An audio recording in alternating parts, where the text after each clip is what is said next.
Hey there everybody, this is Lee with Creative2xmom, and today's video is going to be our homeschool resolutions for the new year. So it's January 2019, and what better time than halfway through the school year to sit back and evaluate what we're doing. I figured January was going to be the perfect time to reflect on what we've done in the past semester and where we're headed in the next semester, and maybe make a few changes, add a few things, get rid of a few things that just weren't working for us. So this is our homeschool resolutions for the new year. This video is actually part of a collaboration that is being hosted by April at The Simple Rugged Path, as well as Ingrid at Mommy and Mia Homeschool Chronicles. I will link both of their channels down below, as well as the playlist. Be sure to check out all the other contributors to this collab, because I know they're going to have some great ideas for how to kind of tweak your homeschool schedule or your homeschool for the new year. Now for our homeschool resolutions, let's get started. Resolution number 1, and that is to do more game schooling. I have been watching Jessica at the Waldock Way and all of her great car schooling ideas, all the games that she does with her daughter, and it's really reminded me that the things that my kids learn the best and they remember the most is when we have fun with it. We turn it into a game. Anytime I can find a game that applies to a subject that we're learning, they learn so much quicker and they have a greater time with it.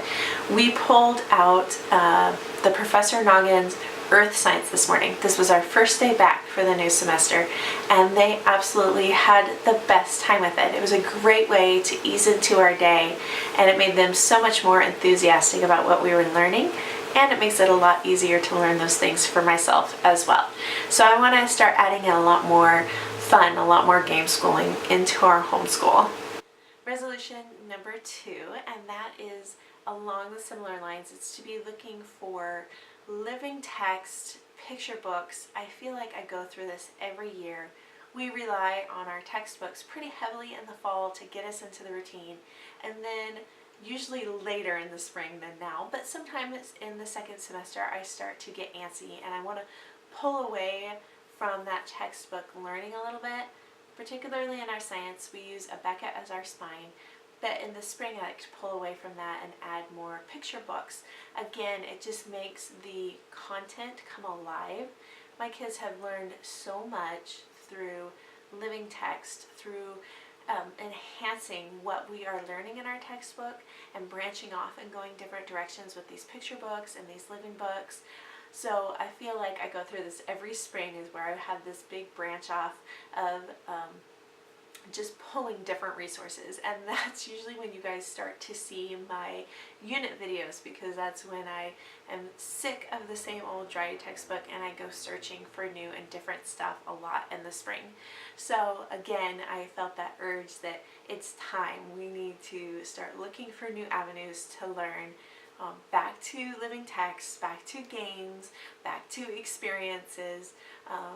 We'll be doing a lot more of that in the second semester. In the new semester, I want to be trying to bring back some of that enchantment. I think that you are probably sensing a theme already. How can we make learning interesting? How can I leave off a lesson one day where they're still hungry for just a little bit more? Leave them in that cliffhanger where they want just a little bit more. So looking at things like reading a book and then watching the movie, comparing, contrasting, spending some time comparing and contrasting in our writing, possibly doing some Shakespeare, which we have never done before, but I'd like to give them a little taste of that this year. Bringing back that just awe and wonder. I know my kids love poetry tea time, and it is so hard for me to work it into the schedule, but I want to, again, as the spring semester is rolling around, I'm working harder to bring some of that back into our homeschool. We've got a good routine, we've got a good rhythm.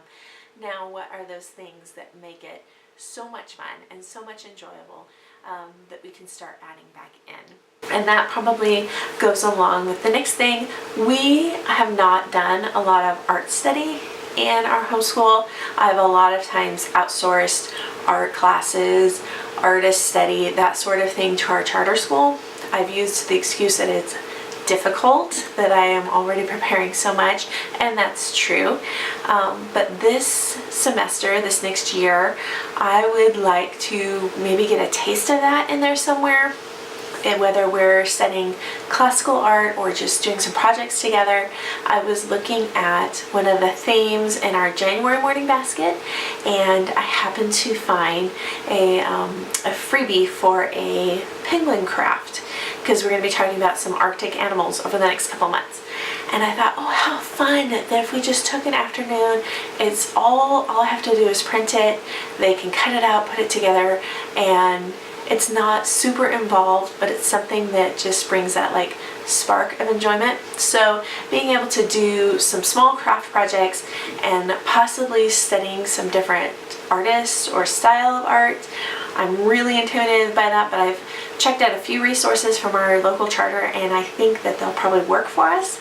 So trying to add that back into our morning basket, we'll see. I'm still really intimidated by that, but I want to do that.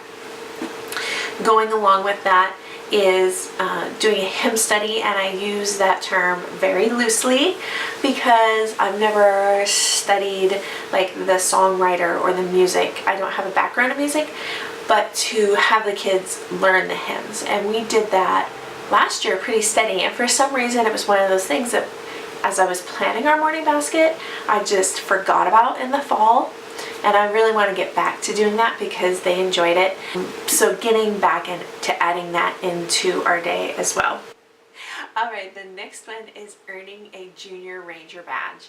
We live pretty close to 2 national parks. We spend a lot of time there in the summer, and when we travel, that's one of the things I try to look for when we go to the coast, a national park, or a program to be a part of. And yet my oldest is 13 and we haven't earned any of those. We've started them. I have their booklets where they've started them, but we've never completed them. And so this year I am determined to get at least 1, possibly 2. I don't think we'll have time for the 3rd over the summer. I know we're traveling somewhere near another national park. I don't think we'll have time for that one, but definitely 1, maybe 2. The next several resolutions involve me personally, and the first one is to develop some sort of handicraft, some sort of something that sparks joy and gets me excited. I'm always looking for new ideas of things that my kids can do. My daughter crochets, she knits, she loves to sew. My boys love art and they love creating things. They're all very active kids, and they all have some sort of handicraft that they're involved in. I have my older 2 that will bake and cook with me on occasion, but for myself, and those are all things that I love too, but I would love to learn a new handicraft, whether it's embroidery, whether it's felting, something new, something different, maybe getting into canning a little bit more. I've had a little taste of that in the past, and I would like to learn some more. So possibly developing some sort of handicraft that is mine in the next year, and then if my kids are interested, of course bringing them along, but kind of expanding that horizon for myself first, so that as I'm encouraging them to learn all these things, they see their mom learning alongside them as well. My next resolution is to stop acting out of fear. I find myself getting anxious throughout the day if a lesson doesn't quite go the way I think it should, or if a kid is struggling with a concept that they understood last week, or if attitudes start to crop up because they're communicating with mom, or they're frustrated, or they're hungry, or they're tired, or all those things that could happen. I tend to find myself thinking, oh my gosh, I just need to put them in school, something's wrong, there's a learning disability, I'm the worst teacher ever.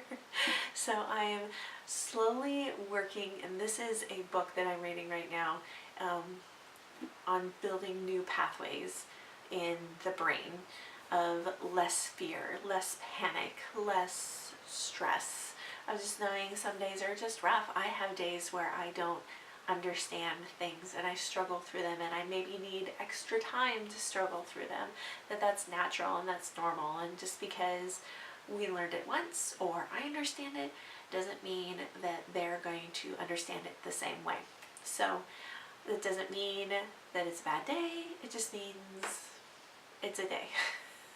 And my final homeschool resolution for the new year, and this might be a little shocking, but that is to pray about what our steps are for next year. I have loved this journey. We have been homeschooling for about, I want to say 7 years. But I'm also getting ready to graduate my oldest from 8th grade this year, and I'm not completely opposed to public school. I went to public high school myself, and I think based on his personality, I think he would really enjoy it. We are still talking about, does he want to try it? Do I want to try homeschooling high school, which is a huge, it's kind of an intimidating thing. Middle school, I just kind of rolled into, wasn't that big of a deal. High school is a huge deal to me. So praying about next year, will he go to public school? And if he goes to public school, will I have another child that wants to go to public school? I can think of one of the other two that might want to try it. I can think of one that absolutely will not want to try it and is going to need a little nudge if we go that route in high school. So just praying about next year. Of course, we do this every year. We pray about what's coming next, but I think for high school in particular, it's like a huge thing that I feel like I need to be praying now and preparing now to go either direction. And that is our homeschool resolutions for the new year. I feel like that was a huge list. As I was writing it along, I thought I'm going to really need to take some baby steps because we're talking art, we're talking hymns, we're talking games, and I don't want to overload myself or overload my kids. So these are some things that we're going to slowly be working our way into. You'll probably be seeing more and more pulling away from the textbook. Like I said, in the spring semester, that's something I always do, and slowly start adding these things into our day and slowly start pulling back on a few other things as well. Leave me a comment down below. Let me know, do you have anything that you're just kind of tweaking in the new year, any resolutions that you have? I hope you guys enjoy this one. Oh, don't forget to check out the playlist down below as well and let them know that I sent you. Check out the description box down below. There will be all kinds of links and information for you, and we will see you guys next time. Bye guys.